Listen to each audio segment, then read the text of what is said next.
Hello, hello, hello. Welcome back to another episode of the Eight Queens Roundtable show and podcast for the Born to Lead docuseries, which is a segment of the Eight Queens Roundtable show and podcast. So, the Born to Lead docuseries, if you don't know, oh, I don't even know if I introduced myself. I'm sorry. I'm Dr. Jacqueline Harris. You probably already know who I am if you're actually tuning in. Okay, so let me go back. So this is the Born to Lead docuseries where I interview different entrepreneurs and they talk to you about who they serve and how they serve in their business. And we always dig in and have a candid conversation about leadership. And typically, the individuals will share or just talk openly about their leadership journey, some of the positive things, some of the not so positive things, but definitely leading or ending on a note of positivity, inspiration, and last but not least, some different tips and tools that you can actually take and begin using right away to fine tune your leadership skills. All right. So I am so excited. So I have Robin in the studio with me, and I'm going to bring her on in just a moment. I'm going to just read just a little snippet about Robin and then bring her in and let her go ahead and fully introduce herself to you guys. Robin is the co founder and chief growth officer, CGO, of Catalyst, a growth marketing company she founded with her partner in 2016. After spending 2 decades leading marketing teams for global technology companies, often disappointed with the team she hired, Robin left to create the marketing partner she had always dreamed of. Now, Robin leads a team of strategy, media, and creative experts who heavily leverage artificial intelligence, AI, to grow companies faster. Ooh, I'm so excited. I am so excited to bring Robin on into the studio. So, without further ado, make sure you go and grab a pen and a pad because you're going to want to take some notes. Well, hello there, Robin. How are you? Hi, Jackie. Nice to see you. Thanks for having me. Absolutely. So, Robin, I know I just gave a brief little snippet about you and your company, but I want you to go ahead and expand a little bit on it. Tell us a little bit more about who is Robin? How did this come to be? Yes. So I used to be a global marketing leader of predominantly B2B tech companies, and most of them were enterprise in size. So they were big, big companies. And I was hiring partners, marketing partners, creative partners, copywriting partners, web development companies, and throughout my career to help round out my team and provide some skills gaps and also provide me with some strategic thinking. And no matter how much due diligence I did, no matter how hard I vetted them or how many references I called, it didn't matter. It ended up being that the partners that I was hiring were always disappointing me. And they often didn't go as fast as I did. They didn't work as hard as I did. They weren't creative enough. And they certainly didn't care about performance the way I cared about performance. So it was a disappointment. So instead of being disappointed, I set out to become the partner that I never had. And I met my business partner, Jem Swartz. I was interviewing her, and an interview turned into 3.5 hour laugh session, and we ended up hugging at the end of it. And then we ended up working together, and then decided one day, we got a wild hair. I don't know that either of us set out to be entrepreneurs in our lifetime, but decided that we were just going to start Catalyst Marketing. And so that happened 9 years ago. So 2016. So we just had our 9-year birthday. So kudos to us for surviving a lot of crazy experiences like the pandemic, like the Great Resignation, And now with this whole new AI chapter, which has been probably the greatest chapter of all. Okay. So you know what? I feel like I'm not going in order, but this is what I feel led to ask you about now. So why is AI the greatest chapter? I think the innovation and the opportunity that it's given us to really improve the solutions that we provide for our clients and really help them, not just from a technology viewpoint, but the fact that we can leverage AI to better understand what their customers are doing, what their competition is doing, and be able to craft better strategies to support them. So then now they can move faster, they can move smarter, and they can do it more affordably because they have this AI thought partner that's by their side to support them. But one of the interesting things that we're discovering with our marketing leaders is AI feels really daunting and it feels really scary. And now there are so many tools, it's hard to be able to discern what are the right tools to use. So we have our own AI tech stack that we're helping our clients leverage so that they don't feel like that they have to figure out what tools to use. We've already vetted them for them, and are leveraging them on their behalf. So, but now are these your company owned AI tools, or are you looking at like, let's say if you took me on, and Mhm. we were working together, would you then be researching what the best AI tool would be for me in my business? Great question. So it's not Catalyst technology. It's actually other companies' technology that we vetted. And we've done the hard work and said, okay, this is a great tool that we would use for creating a campaign. So Jackie, the way we would work with you is understand like what are the challenges that you're facing and what are the goals that you're trying to achieve. And based on those two things, then we say, okay, we're going to leverage some of these tools to help you get there and help you overcome some of these obstacles that you're currently facing. So it really just depends on the client. And some of our clients are like, yeah, I'm really curious, like what tools are you using? And some of them frankly don't care. And they're like, as long as you get it done and you do get it done in a fast, effective, smart manner, and that impacts the bottom line, then that's what I care about. So I don't really care about what tech you're using. So it just sort of depends on the client. And then we make sure that we're leveraging the right tools for you. So they're Okay. not Catalyst owned, but the approach and the IP that we take is Catalyst owned. Okay. Okay. So I guess one of the things that kind of just comes to mind is I would think, because I know I'm older. I'm older too, I'm Jackie. middle aged. We're Right. wiser is what we are.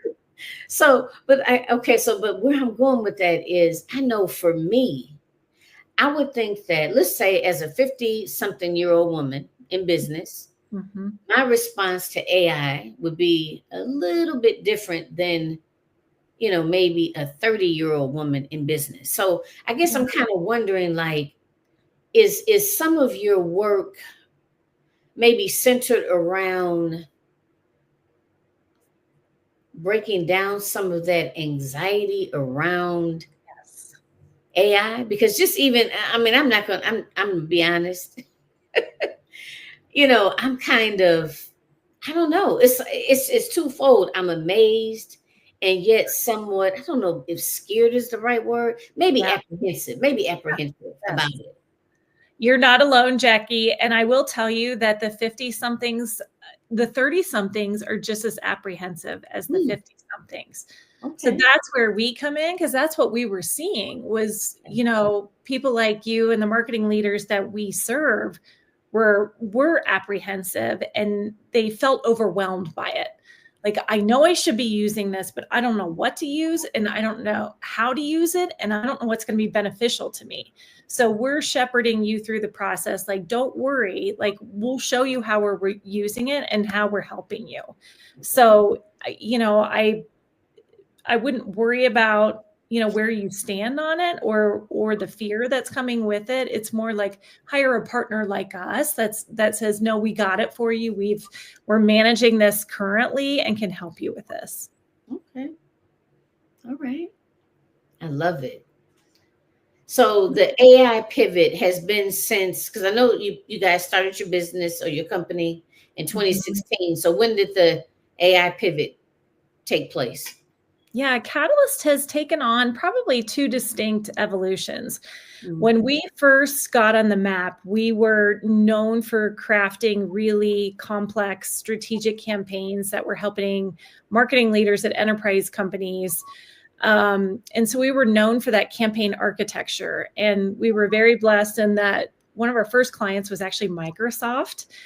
So, as you can imagine, that really catapulted our business and opened a lot of doors for us. And so that was a big part of our business. And then we had another evolution where we leaned really heavily into creative.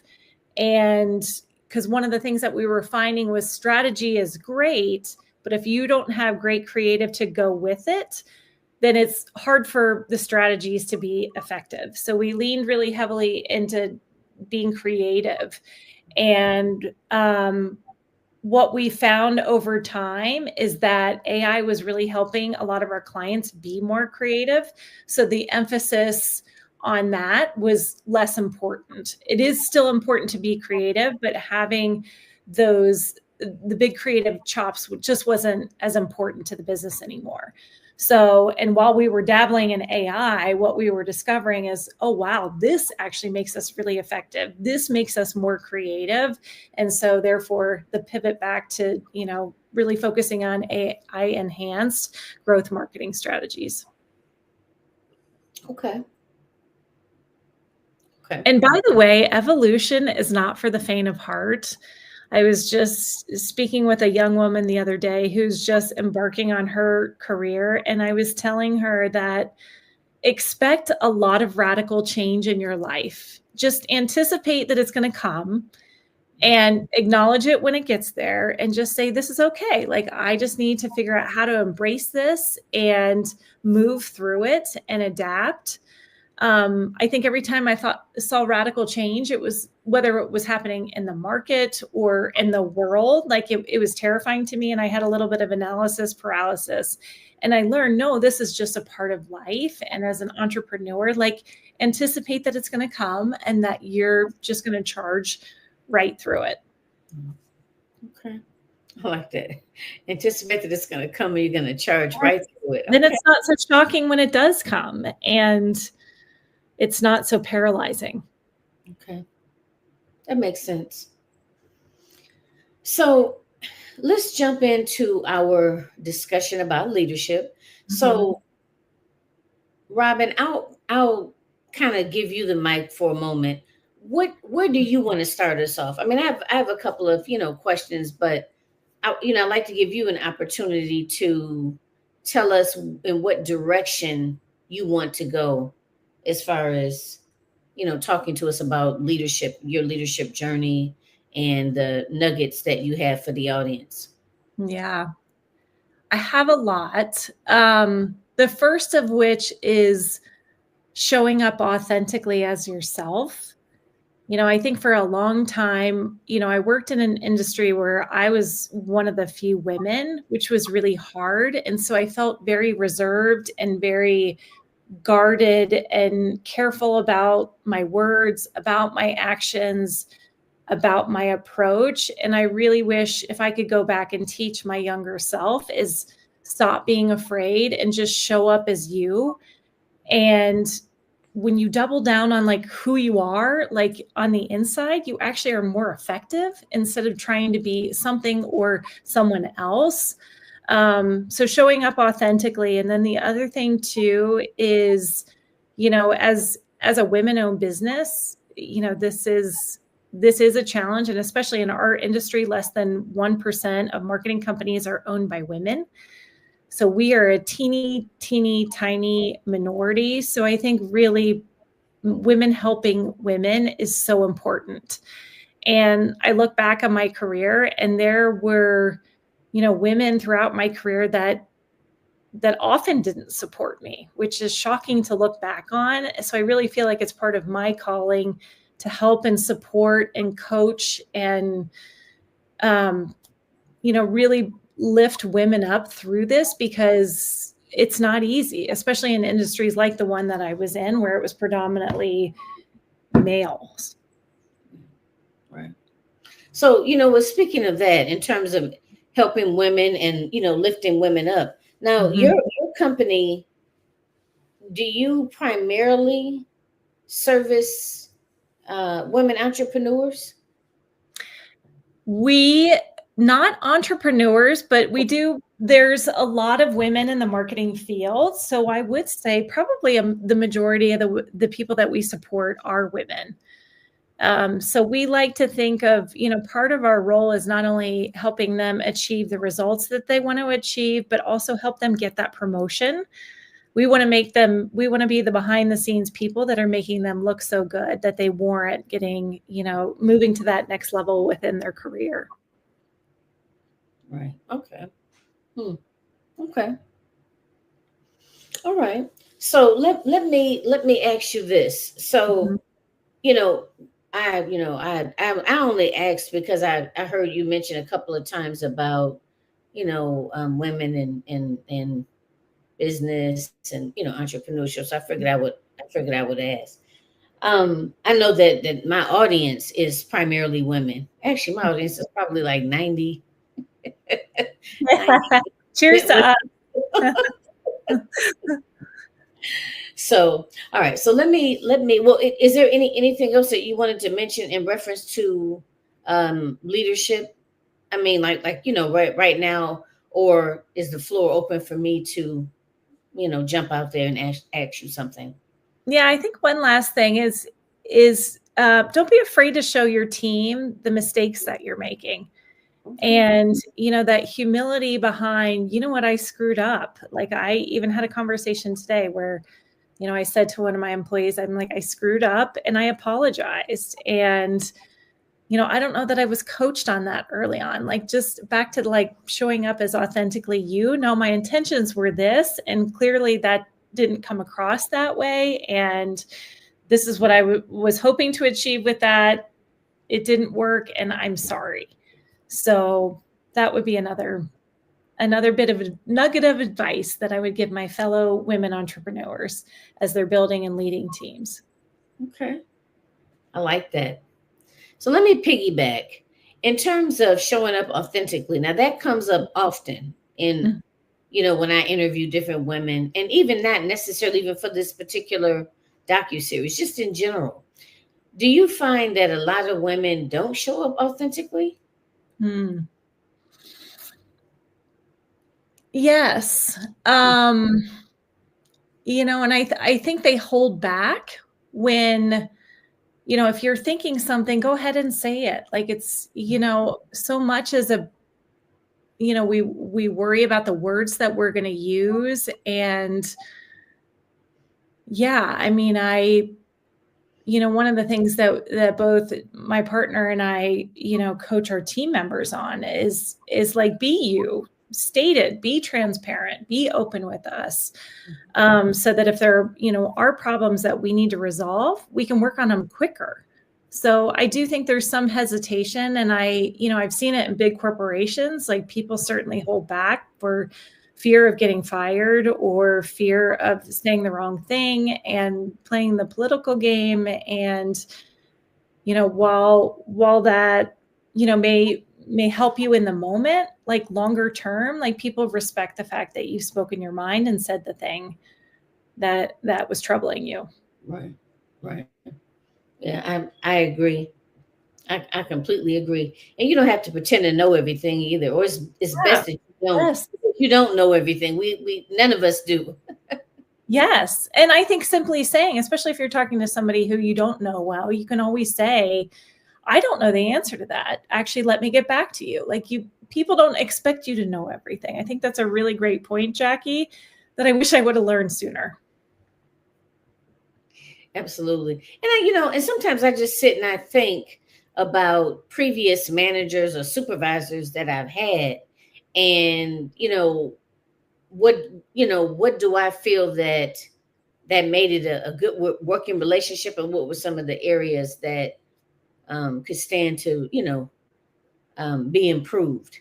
So, having said that, or with that being said, what would you say are some good qualities that a leader should have that you feel you have? And then share with us, is it something that you were kind of just you just came natural for you, or was it something that you nurtured? Did you, you know, go under a coach to, get coached on that topic? How did it come about? How did you nurture that talent? Yeah, I think certainly some of it is, what you're born with. So I'll start with a story. I had a gentleman that I worked with once upon a time, and we were on a marketing team together, and he was doing like the data and analytics, and he was very, very smart and very, very good at his job. And he got a promotion, and the promotion was to lead a team. And he was going to make a significant salary jump, and he turned it down. And I remember asking him, I'm like, what in the heck is wrong with you? Why would you ever turn this down? You have this wonderful jump in your career because you've proven you're so effective at your role. And he looked at me and he said, Robin, I do not want to manage people. I just want to do the good work. And I thought that was so interesting to me, that there would be someone that wouldn't want to manage people.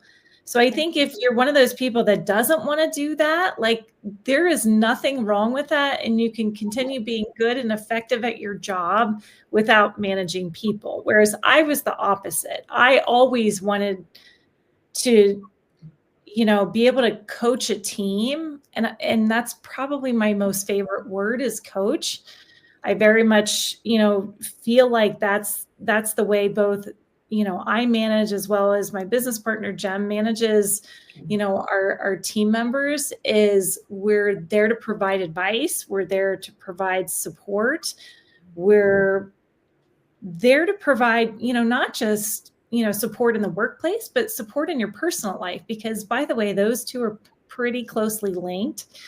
So if somebody's having a hard time at home, it's going to parlay into their work life. So I very much see us as coaches of this amazing team. And, I have been fortunate to have, later in my life, really good executive coaches that challenge me really hard on some of these, business pivots that we've been making, on hiring decisions.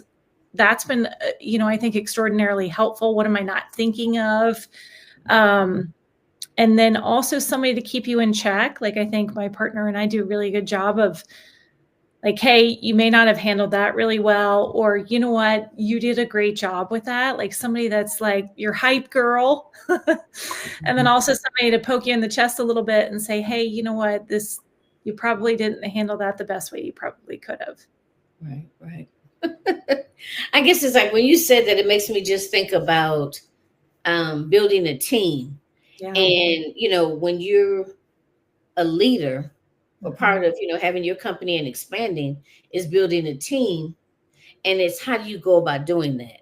And thinking about what, being able to complement each other, like how you just mentioned, maybe if you don't catch something, she catches something. Or maybe, because she's good at this, or she's better at this particular task, let's just say, maybe she might handle, this particular task, and then something else comes along that's a little bit more of your area.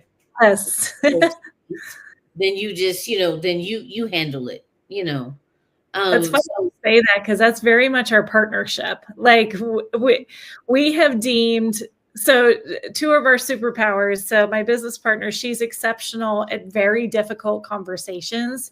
She has the gift for words and saying the right thing, even when you're delivering, some hard news to someone or constructive criticism. Like, she just has an exceptional gift at doing that. And then one of my few superpowers is copywriting and brevity.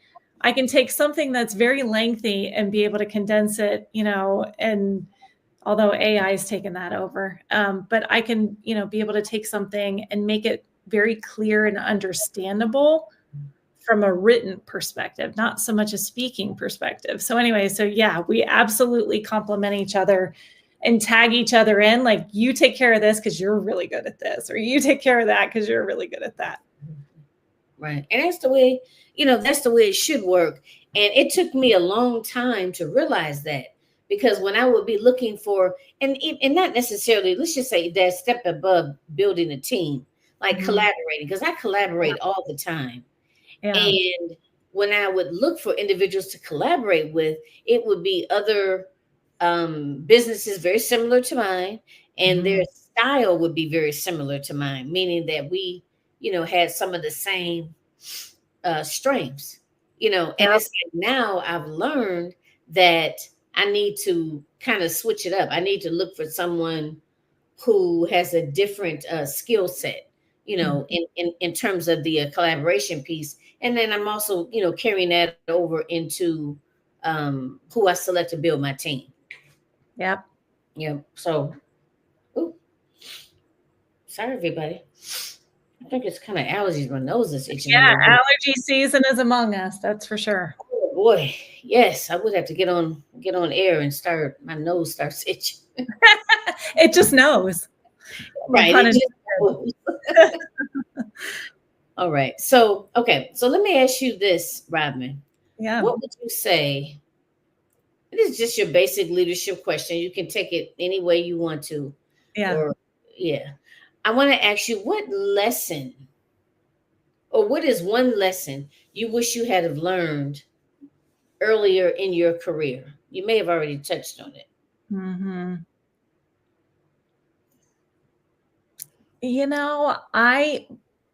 This one I hadn't touched on. I think it's tenacity. Okay. Like know that there's going to be hardship, there's going to be adversity. That's part of it. But dust yourself off, forgive yourself for your mistakes, and just keep going. And that relentless pursuit of, I believe in this, I think has really served me well. Because there's a lot of noise out there, and there's a lot of, life can beat you down. And I think just finding that perseverance inside yourself just to keep going and trust the voice in your head that's talking to you and telling you, you need to go after this. Like, this feels really good, and not to be overwhelmed, and find the things that uplift you, whether it's your friends, whether it's an executive coach or team members or hype music or 20-minute walks where you're just quiet with nature. Like, find that thing that inspires you and pumps you up and keeps you going. I think it's just so important. Just surround yourself with that, especially if you're an entrepreneur. And this is not for the faint of heart. This work is hard. But I think trust that you've been called to do that, and just keep going and charge forward. Okay. I like that in terms of like trusting. Well, I agree with everything that you said, but one of the things that kind of stuck out with me is that, like, trusting that inner voice, Yes. That says you can do this, and you're on the right path, whatever sort of self-talk you have, and if it's on the negative side, you have to be able to, switch it around and make it so that it is something that is empowering for you. I mean, because there's disempowering thoughts and there's empowering thoughts, and I think it's easier for us to have those disempowering thoughts. It's almost like they just come out of nowhere. We don't even invite them in. We're not looking for them. It's there. Yes. But it's like, now that I've become aware of that, and I like what you said about the tenacity, because I become aware of, when those thoughts creep in. Yes. Right? I can better plan and prepare. And I almost feel like, remember Wonder Woman? Yes. Remember that with the Yes. We're gonna pew, throw our lasso. you know, and with the lasso. Like I feel like when those thoughts come in, if I'm prepared, I can just kind of, put my little bracelets up and just kind of bounce them right back out. Yes. Yes. I had a friend that had a name for her bad thoughts, like Becky or something. And she would say, Becky, not today. Oh, you're not bringing me down. She personified the bad thoughts. I'm like, I love that. Tell Becky to go away. Right. So, Becky, I am not in the mood for you today. We're not going to do No this way. Yes. Oh boy, I like that. Yeah, whatever you have to do, whatever works for you. Yeah. So yeah. So I'm just trying to think. I felt like it was something else I wanted to ask in reference to a team. Now of course I'm not gonna be able to think of it. Maybe it'll come back to me. Yeah, maybe it'll come back to me. Sometimes I'll have a thought and it's like as soon as it comes, it'll go right back. I know, sister. So I think one other nugget of advice I'd give Mhm. about teams too is knowing that just because you hired somebody for a specific role doesn't mean you can't, like, if you're like, wow, they're really good at this, like their superpower is this. I think continuing to think about their career evolution, like what if we moved you into this role? Like this is actually a pretty dramatic change from what you're doing now. What do you think about this? I just see you're really effective at looking at data, analyzing data. Like we could really use you if we shifted you over to this team. I think people are a lot more. I've been surprised when we've identified some of our team members' superpowers and then said, wow, we could really use them over here. When we've approached them about it, like they were really open and accepting and excited about it. So different than like we've hired you to be a project manager and we're only going to keep you in this space and, promote you within that role. Like consider different roles for different people, especially as you start to pick up on what they're really good at and how they can add value to the team. Very good. Very good. I like that.